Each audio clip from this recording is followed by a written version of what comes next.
इस एआई के युग में भी कुछ लोग पाषाण काल में जी रहे हैं। हो सकता है कि पाषाण काल का नाम लेकर मैं आदिम मानवों अर्थात शुरुआती मानवों का अपमान कर रहा हूं, क्योंकि पाषाण काल के शुरुआती मानवों को भी मालूम था कि वे एक ही जीनस अर्थात एक ही वंश के हैं। इसीलिए होमो निएंडरथल और होमो सेपियंस इन दोनों प्रजातियों के बीच प्रजनन भी हुआ था। लेकिन एआई के जमाने में कुछ ऐसे महामूर्ख और अज्ञानी लोग हैं जो जाति और वर्ण की बात करते हैं। ब्राह्मण समाज जो है अपनी बेटी की शादी दलितों से करेंगे? कभी नहीं। क्यों करेंगे? हम वर्ण संकरता के सदा से खिलाफ रहे हैं। समानता है कि नहीं? तो इससे समानता थोड़ी आती है। अब आप घोड़े की शादी शेर से करा दो, कैसे हो सकता है? गाय की शादी बकरी से करा दो, बैल से करा दो, कैसे हो सकता है? गाय की शादी बकरे से नहीं हो सकती, गाय की शादी तो बैल से होगी।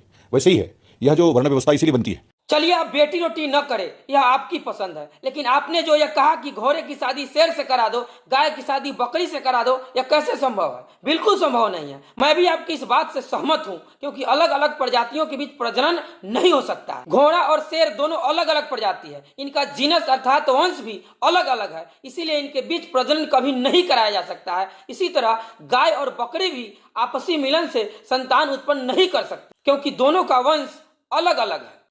प्रजनन केवल उन्हीं जानवरों के बीच हो सकता है जो बहुत करीबी रिश्तेदार हों, जैसे घोड़ा और गधा करीब के रिश्तेदार हैं। घोड़ा और गधा दोनों अलग अलग प्रजाति है, लेकिन दोनों का जीनस अर्थात वंश एक ही है, जिसे इकोस नाम से जाना जाता है। इनके बीच प्रजनन संभव है, इसीलिए घोड़ा और गधा के मिलन से खच्चर पैदा होता है। बिल्कुल इसी तरह लायन और टाइगर भी दो अलग अलग प्रजाति है, लेकिन दोनों का जीनस अर्थात वंश एक ही है, जिसे पैंथेरा नाम से जानते हैं। इसलिए लायन और टाइगर के मिलन से लाइगर पैदा होता है। मेरे कहने का मतलब है दो प्रजातियों के बीच भी प्रजनन संभव है, अगर दोनों का जीनस अर्थात वंश एक हो।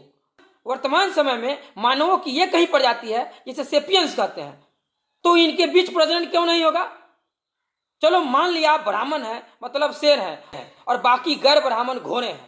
मान लिया कि आप ब्राह्मण हैं मतलब गाय हैं और बाकी गैर ब्राह्मण बकरी है, तो पहले विवाह करके तो देखो प्रजनन होता है या नहीं होता है। ब्राह्मण हो या गैर ब्राह्मण सभी होमोसेपियंस है, इनमें कोई अंतर नहीं है, इनमें प्रजनन आसानी से हो सकता है। इस एआई के जमाने में भी अपनी अज्ञानता को कब तक जीवित रखोगे?